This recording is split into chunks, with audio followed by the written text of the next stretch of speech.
एक राजा ने अपनी रानी के लिए ताजमहल बनवाया। ये कहानी तो दुनिया जानती है, मगर क्या आपको पता है कि एक ऐसी रानी भी थी जिसने अपने राजा के लिए इतना खूबसूरत महल बनवाया था कि वह एंशिएंट टाइम के 7 वंडर्स में शामिल हो गया था।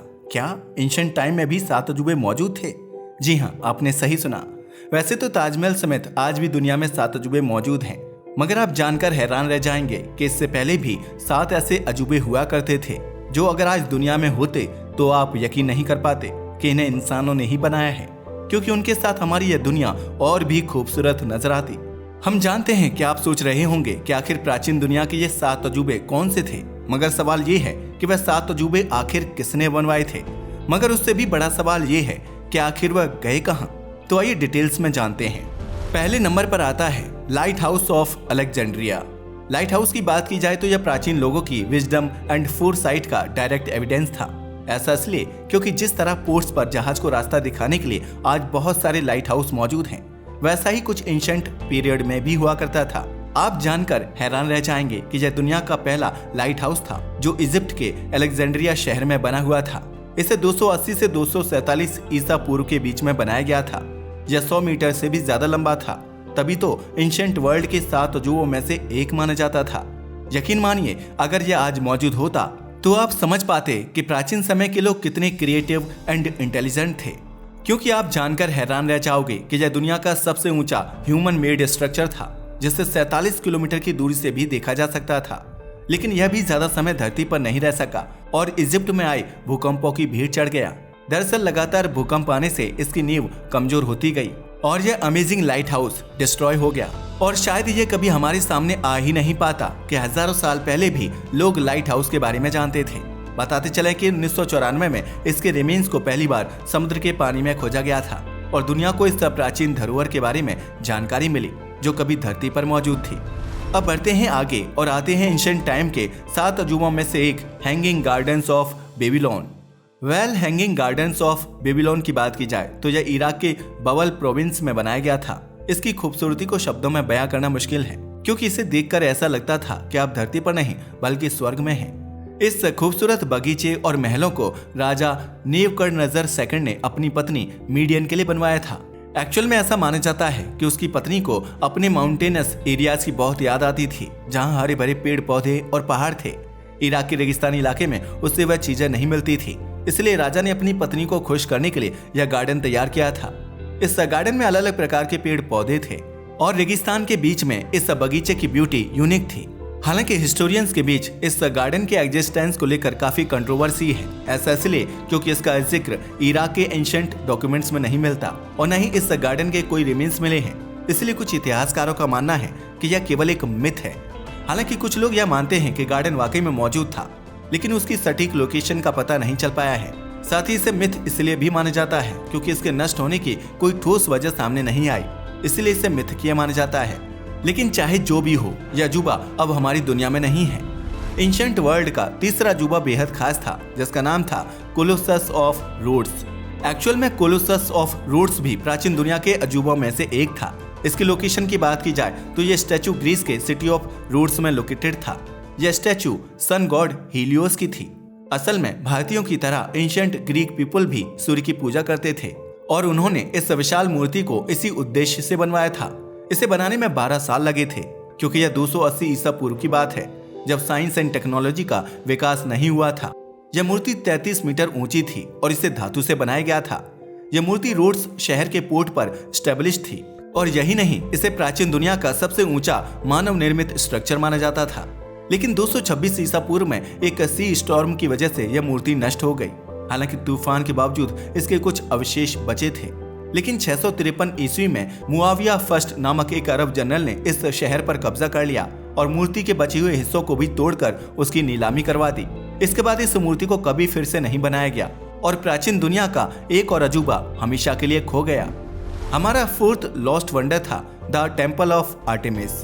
अगर एंशिएंट वर्ल्ड के 7 वंडर्स में से एक माने जाने वाले आर्टेमिस के मंदिर की लोकेशन की बात की जाए तो यह तुर्की में लोकेटेड हुआ करता था। इस मंदिर को ग्रीस में आर्टेमिस देवी के सम्मान में बनाया गया था, तभी तो इसे टेम्पल ऑफ डायना के नाम से भी जाना जाता था। ग्रीस के लोग आर्टेमिस को goddess of beauty and nature मानते थे। ग्रीस के लोगों का मानना था कि यह देवी नेचुरल डिजास्टर्स एंड हैजर्ड से उनकी रक्षा करती हैं। मगर यह मंदिर समय समय पर वॉर एंड नेचुरल डिजास्टर्स के कारण नष्ट होता रहा। यही वजह थी कि इस मंदिर को 1 या 2 नहीं बल्कि 3 बार बनाया गया था। हर बार इसे और भी सुंदर और मजबूत बनाया गया। बार बार हुए कंस्ट्रक्शन वर्क्स के कारण इसकी ब्यूटी एंड स्ट्रेंथ बढ़ती गई और इसे दुनिया के 7 अजूबों में से एक माना जाने लगा। यह मंदिर इतना खूबसूरत था कि आप इसकी सुंदरता की कल्पना भी नहीं कर सकते।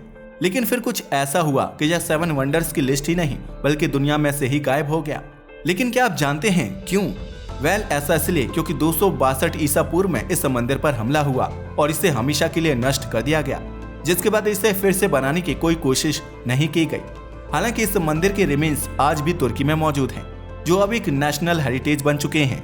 बहुत सारे टूरिस्ट इसे देखने आते हैं। अगर आप भी कभी तुर्की जाएं तो आपको प्राचीन काल के इस अजूबे टेम्पल ऑफ आर्टेमिस को जरूर देखना चाहिए। यह एक अमेजिंग वेन्यू है। हमारा 5th लॉस्ट वंडर है the statue of Zeus at Olympia.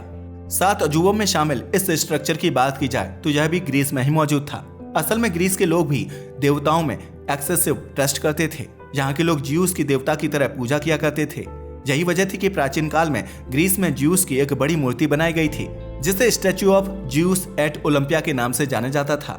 अगर इसकी कंस्ट्रक्शन पीरियड की बात की जाए तो इसे 435 बीसी में फिडियस नामक कलाकार ने तैयार किया था। इसकी ऊंचाई लगभग 12.5 मीटर थी। वैसे हम आपको बताते चलें कि ज्यूस ग्रीस के ओलंपिया शहर के राजा माने जाते थे और उन्हीं के सम्मान में यह मूर्ति बनाई गई थी। यह मूर्ति इतनी आकर्षक और बड़ी थी कि इसे दुनिया के 7 अजूबों में शामिल किया गया। यही नहीं, मूर्ति के निर्माण में gold, precious stones and Ivory का इस्तेमाल किया गया था। मगर फिर अचानक ऐसा हुआ कि यह मूर्ति गायब हो गई और पूरा ग्रीस इसे लेकर परेशान हो उठा। हालांकि इस मूर्ति को खोजने की पूरी कोशिश की गई, लेकिन कभी कोई सफलता नहीं मिली।